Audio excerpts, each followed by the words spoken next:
한국에서는 이거 상상도 할 수 없다. 자본금이 20만 원인데 500만 원의 대출이 말도 안 되는 건 700만 원의 대출이 나온 거예요. 이거는 저는 진짜 눈물이 빙 돌았어요. 사업 초기고 돈도 없고 너무 힘들 때인데 제가 18년 동안 살아남으면서 정말 일본에 있길 잘했다라고 느낀 8가지를 한번 정리해 보았습니다. 여러분 안녕하세요, 간발의 혁규입니다. 제가 일본에 처음 왔을 때 정말 우여곡절이 많았거든요. 1년 2년 되었을 때 친구들이 왜 안 돌아오냐, 왜 그 고생하면서 일본에 있냐 라는 얘기를 많이 들었었어요. 근데 저는 절대 돌아가지 않는다라는 고집을 가지고 현재 18년째 생활하고 있었습니다. 제가 18년 동안 살아남으면서 정말 일본에 있길 잘했다라고 느낀 8가지를 한번 정리해 보았습니다. 일본 이민을 준비하신다든지 현재 일본에 살고 계신 분들한테도 참고가 되실 거라고 생각하니까 마지막까지 시청해 주세요.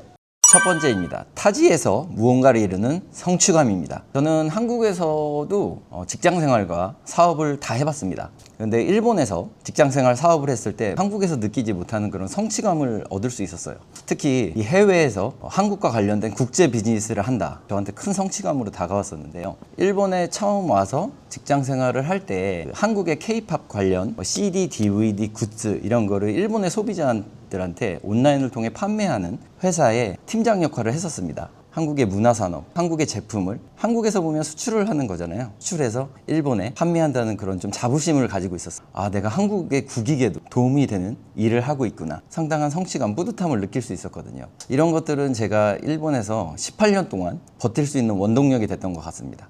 두 번째입니다. 경쟁자가 극히 줄어들게 됩니다. 즉, 성공의 가능성이 높아진다는 의미가 되겠습니다. 특히 한일 비즈니스를 하는 경우, 아니면 한일 비즈니스의 그런 직업에 종사하는 경우 해당이 된다고 생각을 하는데요. 한국 사이드에서 일본 관련 비즈니스를 하는 것보다 일본 쪽에서 한국 관련 비즈니스를 하는 분들이 극히 적습니다. 비교적 많은 기회가 생긴다고 볼 수가 있고요. 저도 물론 찬스를 잡아서 사업을 운영하고 있고 수익을 얻고 있습니다. 아직도 많은 기회가 있다고 저는 생각하고 있거든요. 상당한 장점이라고 생각할 수 있겠습니다. 세 번째입니다. 사업하기 좋은 나라입니다. 특히 중소기업에 아주 관대한 나라예요. 역시 사업하다 보면 결국에 돈이잖아요. 자금이 없단 말이에요. 그런데 일본은 중소기업에 대출을 엄청나게 잘해줍니다. 두 번째 법인을 만들 때 저는 무역을 하기 위해서 자본금도 별로 없이 돈도 없었기 때문에 20만 엔으로 법인을 주식회사를 만들었습니다. 제가 셀프로 법인을 만들었는데 셀프로 법인을 만든다고 해도 등기비용 이런 거 포함해서 23만 엔 정도 같은, 그렇다는 거는 결국 제가 한 3만 엔 정도 마이너스로 법인을 시작한 거거든요. 첫 해에 대출을 신청하게 됩니다. 니폰 테이사크 긴유 고고라는 데가 있습니다. 일본 정책금융공사라는 데가 있고 또 한 군데는 동네에 있는 신용금고가 있습니다. 제가 막 사업 초기라서 신용금고랑 거래를 했는데 일본 정책금융공사는 약간 정부 형태의 기관이기 때문에 대출을 상당히 잘해줍니다. 처음에 한 500만 엔 정도를 대출을 신청했던 것 같아요. 자본금이 20만 엔인데 500만 엔의 대출을 신청했습니다. 이게 말도 안 되는 건데 한번 신청을 해봤거든요. 거기에서 400만 엔의 대출이 나왔습니다. 이거는 저는 진짜 눈물이 빙 돌았어요.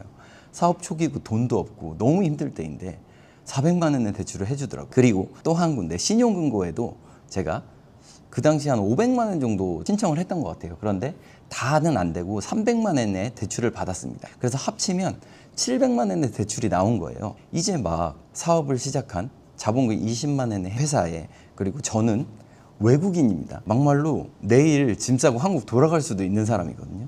근데 그런 저에게 이런 기회를 주신 거예요.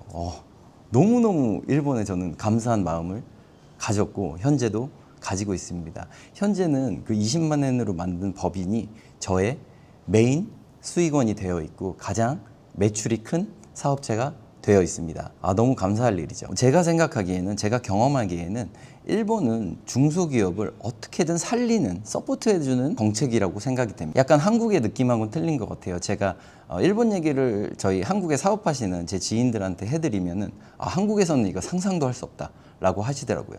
게다가 그 대출을 2번 받았을 때 금리가 1%에서 2% 정도였습니다. C에서 약간 서포트돼져서 1.8%가 0.9%도 됐었거든요. 1%도 안 되는 금리에서 2% 정도의 대출 금리로 대출을 받았던 그런 경험이 있습니다. 그 이후에 코로나 융자도 받았었는데 그때는 대출 금리가 0%였습니다. 특별한 상황이어서 정부에서도 많이 도움을 주셨는데 0%의 금리로 대출을 받았던 기억이 있습니다. 하여간 일본은 너무 대출을 잘해주는 것 같아요. 그래서 사업하기 너무 좋은 나라다. 그래서 우리는 이 좋은 제도를 잘 이용해야겠다. 네 번째입니다. 가족의 글로벌화입니다. 처음에 일본에 오면 정말 힘듭니다. 뭐 당연하죠.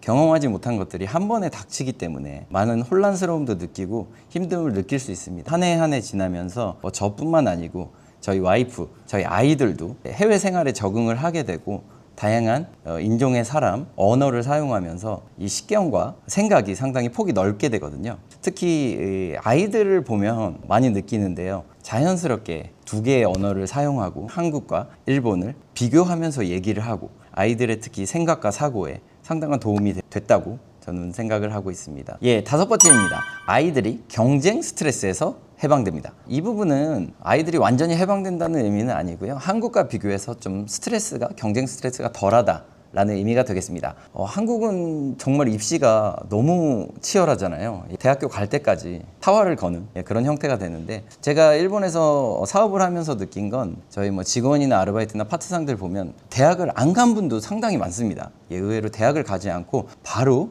취업 전선에 뛰어드는 분들도 드물지 않게 볼 수 있습니다. 대학을 간다고 하더라도 한국하고는 약간 다른 제도가 있어요. 저희 딸도 그런 경우에 해당하는데 중학교 입시라는 게 있습니다. 초등학교 때 조금 공부를 열심히 해서 사립 중학교를 가는 방법이 있어요. 예를 들면입니다. 와세다에 대학교가 있잖아요. 그러면 와세다 사립 부속 중학교, 부속 고등학교가 있어요. 초등학교 때 공부를 좀 열심히 해가지고 와세다 부속 중학교를 들어가게 되면 특별히 낙제가 되지 않는 한은 부속 고등학교에 자연스럽게 올라가게 되고 입시 없이 와세다 대학교까지 가게 됩니다. 이거는 이제 내부생 제도라는 게 있어서 특별한 시험이 없이 바로 올라가게 됩니다. 일본에서는 이걸 에스컬레이터라고 하는데 그냥 쭉 올라가는 거예요. 결국에는 대학 입시 없이 좋은 대학을 갈 수 있는 방법이 존재합니다. 저희 딸 같은 경우도 그런 방법으로 대학까지 잘 진학을 해서 현재 대학교 2학년에 잘 다니고 있습니다. 이게 보니까 어떻게 되냐면 고등학교 3학년 때 시간이 가장 많습니다. 여행도 다니고 이런 거 보면서 와, 정말 한국과 비교하면 이거는 너무 천국이구나. 물론 이 사립학교에 가면 좀 드는 비용은 많이 들어요. 그런 것도 있지만 어차피 그런데 대학 입시를 하게 되면 학원비부터 해서 여러 가지 일본도 비용이 많이 들거든요. 그런 거 생각하면 정말 좋은 제도이지 않을까. 특히 일본 내에서도 대학 입시와 비교하면 중학교 입시는 상당히 수월하다고 할 수 있습니다. 중학교 입시를 하는 사람들은 상당히 적기 때문에 비교적 상당히 경쟁이 훨씬 덜 치열하다고 할 수 있습니다. 제가 느끼기에는 일본은 아이들을 서로 비교하는 것이 아니고 아이들 자기 자신을 바라볼 수 있는 그런 나라이지 않나라는 생각이 듭니다. 여섯 번째입니다. 남의 눈을 의식할 필요가 없다입니다. 이 부분은 저는 일본 살면서 되게 장점으로 생각하는 부분인데요. 일단 별로 남의 눈을 의식할 필요가 없어요. 제가 경차를 타든 월세에 살든 옷을 좀 특이하게 입고 다니든 보통 누구도 별로 신경 안 씁니다. 제가 예를 들면 핑크 머리를 한다 이러면 쳐다보는 사람도 있겠지만 일단 무슨 차 타고 다니세요? 어디 아파트 사세요? 몇 평 사세요? 이런 거 절대 물어보지 않고요. 그런 거 물어보는 것 자체가 되게 신뢰라고 생각하기 때문에 일단 그런 거는 없습니다. 이게 좀 사회적 분위기 인 것 같아요. 굳이 남의 눈 의식하지 않고 내 멋대로 진짜 내 모습대로 살 수 있다. 이런 거는 정말 좋은 점이라고 생각합니다. 다음은 일곱 번째입니다. 안전하고 친절한 사람들 그리고 높은 국민성입니다. 지금은 한국도 너무 국민성 높아져가지고 저는 이제 옛날 얘기를 한번 해보겠습니다. 거의 18년 전, 그러니까 거의 20년이 다 됐죠. 그때 일본에 왔을 때의 느낌입니다. 이 사람들이 일단 너무 줄을 잘 서고 조금이라도 남한테 패 끼치지 않으려고 노력하는 모습. 근데 식당에 가더라도 젊은 아르바이트 친구가 너무 웃으면서 친절하게 잘해주는 거예요. 다른 가게 가보면 또 그런 거예요.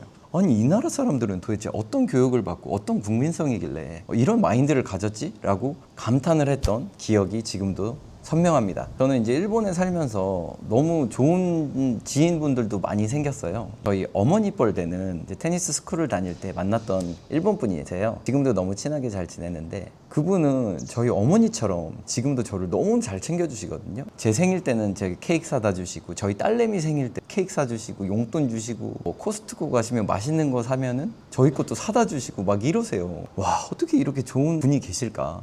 다 그런 건 아니지만 좋은 분들은 너무 좋다. 어떤 일이 있었냐면 제가 이제 막 일본에 와서 몇 년 안 됐을 텐데 요코하마에 한번 가족여행을 간 적이 있었는데 저희 딸이 초등학생 1학년 이쯤 됐던 것 같아요. 저희 둘째 딸이 전철역에서 화장실에 갔다 왔는데 그 당시에 닌텐도 DS였던 것 같아요. 게임기. 그래서 핑크색 이렇게 옆으로 매는 가방이었는데 그거를 볼일을 보고 화장실에 놓고 온 거예요. 저희는 전철을 타러 갔다가 한 30분 정도 있다가 보니까 가방이 없는 거예요. 제가 저희 와이프한테 야 이거는 절대 못 찾는다. 아니 생각을 해봐요. 그때 엄청 핫했거든요. 그 닌텐도 DS를 게다가 소프트가 5개나 들어있는 거를 가방에 예쁘게 놨으니 이걸 어떻게 찾냐. 그리고 그 요코하마역에서 사람이 어마무시하게 다니거든요. 야 이거는 절대 못 찾는다라고 했어요. 그런데 혹시 모르니까 영무원한테 한번 물어보자.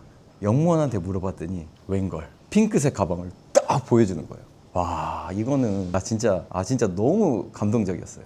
야 진짜 참 일본이라는 나라가 참 이 국민성이 참 대단하구나 라고 한번 감명을 받았던 기억이 있습니다. 마지막 8번째입니다. 인생이 풍요로워진다 입니다. 이 부분은 지극히 제 개인적인 사견입니다. 일본 와서 정말 새롭고 다양한 경험을 하고 가족들과 생활을 하고 좋은 사람들을 만나고 운동도 하고 여행도 하고 이런 것들이 가만 생각해 보면 요새는 더 그런데 일본이 한국보다 물가가 더 싸거든요. 아주 부담스러운 것도 아니라고 생각이 돼요. 1년 전부터 좀 골프에 빠져 있습니다. 라운드는 못해도 연습장에 정말 자주 가는데 일본은 국민 스포츠라서 그렇게 비싸지가 않습니다. 라운딩을 가도 하루에 밥과 이런 거 다 포함해서 한 10,000엔 정도면 즐길 수 있는 것 같아요. 평일날 간 경우 그렇습니다. 정말 저렴한 가격으로 정말 여러 가지 경험과 좋은 사람들을 만날 수 있다. 인생이 상당히 풍요로워진다고 개인적으로는 느끼고 있습니다. 여기까지 혁구가 일본에서 살길 정말 잘했다라고 생각하는 8가지에 대해서 말씀드렸습니다. 여러분 어떠셨나요? 물론 제가 너무 좋은 말씀만 드렸는데 진짜 너무 힘든 일도 많았습니다. 사실 이거 너무 안 좋다라고 생각하는 것도 많았고 저는 막 자괴감을 느낀 적도 몇 번 있거든요. 저의 스토리 이런 것들은 다음 영상에서 한번 솔직하게 한번 말씀드리도록 하겠습니다. 여러분 의견도 많을 거라고 생각되는데 그런 걸 댓글로 남겨주시면 저도 참고하도록 하겠습니다. 그럼 여기까지 간발의 혁구였습니다. 감사합니다.